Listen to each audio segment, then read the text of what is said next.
Time. Human beings measure it in seconds, minutes, hours. We count days and years. From an individual human point of view, the most significant period of time is a lifetime. From our first breath to our last, we live on average 75 years.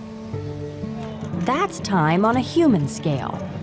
Human history refers to much longer periods of time than just one individual's life. In fact, it sometimes refers to many human lifetimes. But these human-centered time scales are inadequate to describe the history of Earth. Our planet was formed 4.6 billion years ago. To describe and to organize events in its past, Earth scientists or geologists use what's known as geologic time. Geologic time deals with periods much longer than human lifespans. But how do geologists know what happened on Earth millions or billions of years ago? They study what's happening on our planet today. The process is taking place now. Volcanic activity, shifts in Earth's crust, and erosion from water and wind are the same processes that have been present throughout much of Earth's history. One example is the volcanic eruption off the coast of Iceland in 1963. Lava flowed for 1 full year. The result? A brand new island called Surtsey, created through the same processes that formed much of Earth's surface in the distant past. Geologists have 2 scales by which to measure geologic time. These are relative time and absolute time. Relative time deals with the sequencing of events, the order in which things happened. For instance, which came first? The woolly mammoth, the stegosaurus, or the trilobite? Relative time doesn't describe exactly when an event happened, but rather what came before it and what came after it.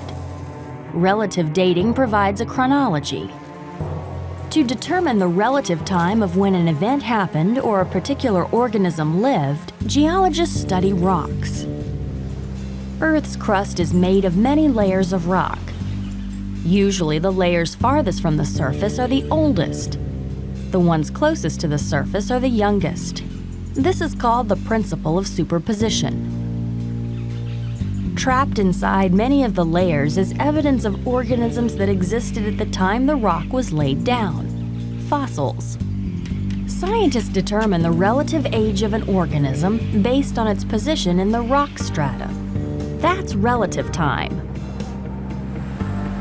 Geologists also drill deep into Earth to take core samples of ancient rock layers. By analyzing the composition of thin slices of the cores, they can determine absolute time, or the actual age of the rock, and the organisms fossilized within it.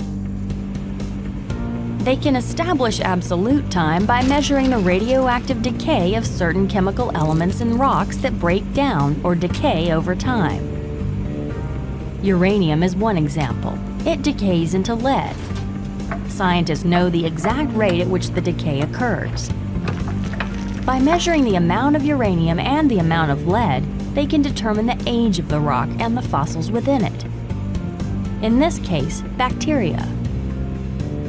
The fossil evidence in the most ancient rocks on Earth indicate that these types of organisms must have existed 3.7 billion years ago. All living things contain a radioactive isotope known as carbon-14. Carbon-14 decays relatively quickly, so carbon dating generally is feasible only for organisms less than 50,000 years old. There is yet another way to establish absolute time, thanks to the glaciers that once covered much of the planet. As the glaciers advanced, they carved out huge depressions in the land. When the glaciers melted, the holes filled with water, creating lakes such as the Great Lakes of the Midwestern United States. Each year, a layer of sediment is deposited on the lake bottom. It is called a varve.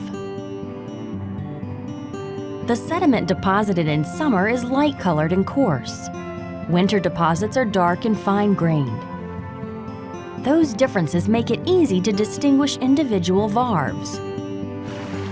Scientists count them to determine age. Some of these tidal rock layers are just paper thin, and it's like each piece of paper is a story or page out of a diary telling what's happened a billion years ago. Whether they're looking at varves or at fossils found in other sedimentary rocks, geologists are able to read the rocks and uncover the story of our planet. They translate geologic evidence into events and changes in Earth that happened millions, even billions of years ago. Revealing Earth's history makes digging in the dirt well worth the effort.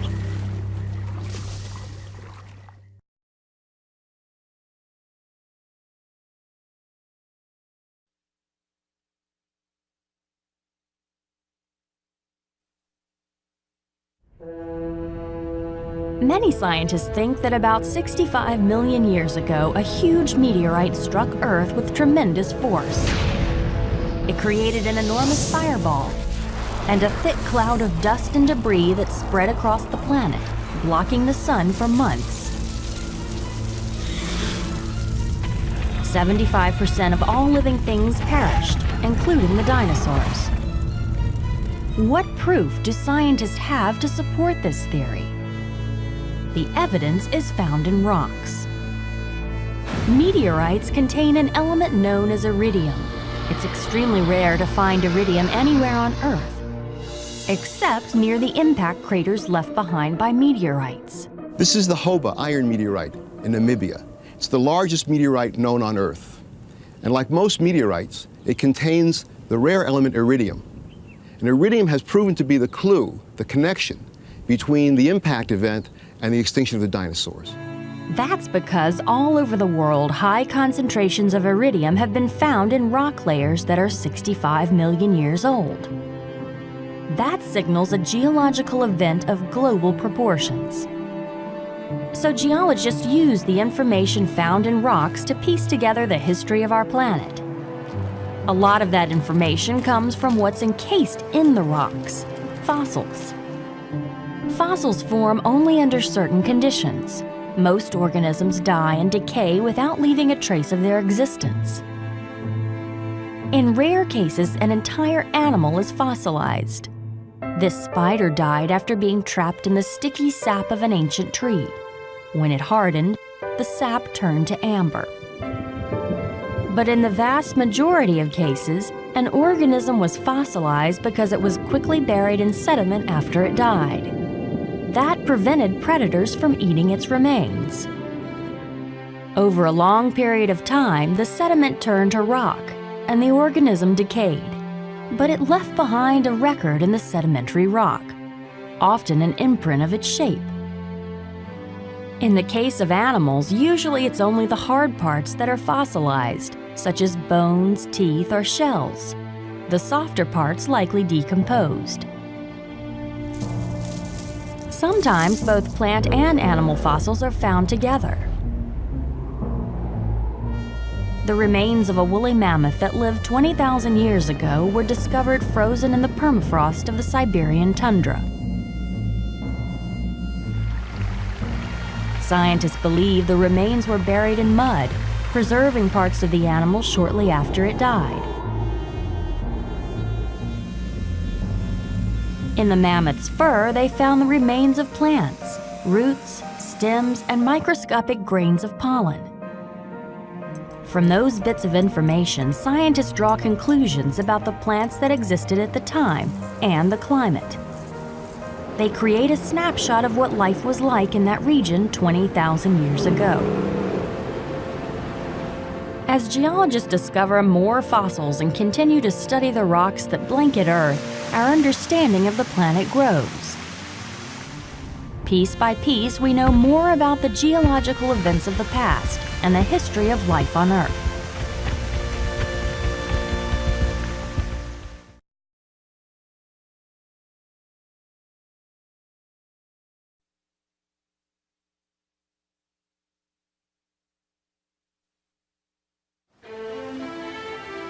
When geologists want to compare the ages of rocks found in two different places, they look to the fossil record. If a rock found in South America contains fossils identical to a rock found in Africa, they are probably the same age. In general, rocks of the same age contain the same types of fossils. Rocks of different ages have different fossils.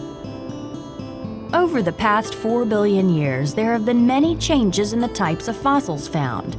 These changes are represented in a chart known as the geological timescale. There are 4 major time periods within the geological timescale. They are the Precambrian time, the Paleozoic era, the Mesozoic era, and the Cenozoic era. Earth's earliest history is represented at the bottom of the chart, its most recent history at the top. Each time period is marked by a significant change in the number or type of fossils found. Precambrian time takes up about the first 4 billion years of Earth's history. There are relatively few fossils from this period. The life forms that did exist were primarily microscopic one-celled organisms such as bacteria. An explosion in the number of life forms marks the start of the Paleozoic era, about 500 million years ago. It is often called the Cambrian explosion. Fossils from the early Paleozoic indicate that the most abundant organisms were invertebrates, animals without backbones. These included corals and mollusks such as clams and snails. Later in the Paleozoic, fish appeared. They are the first vertebrates, animals with vertebral columns or spines. This fossil is an example of a prehistoric fish. Throughout the geologic timescale, life forms become more complex as time passes.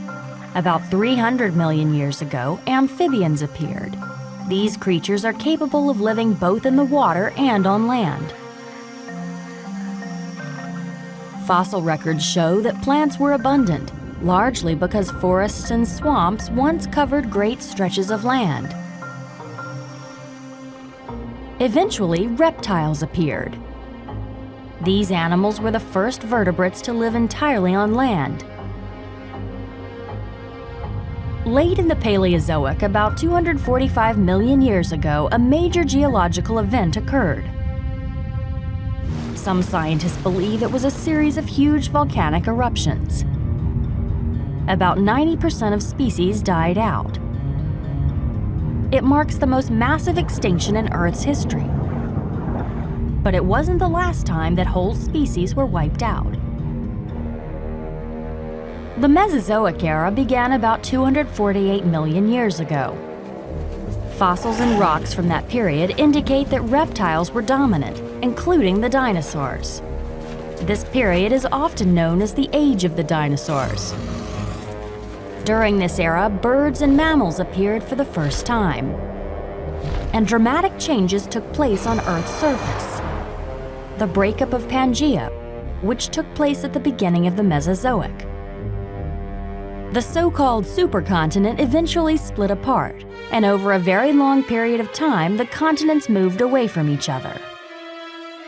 The breakup of Pangaea wasn't the only major geologic event of the Mesozoic era. Like the Paleozoic, the end of this era was marked by a geological catastrophe. The meteorite that hit Earth 65 million years ago at the end of the Mesozoic caused another great extinction. The eradication of many large animals, including the dinosaurs. The current era, the Cenozoic, began about 65 million years ago. Many of the plants and animals familiar to us today first appeared during the Cenozoic. Just as reptiles were the dominant animals in the Mesozoic, mammals dominate the Cenozoic. Fossils show that a great variety of mammals first appeared during this era. Early ancestors of horses and camels, dogs and cats, monkeys and apes. About 200,000 years ago, the first human skeletons show up in the fossil record.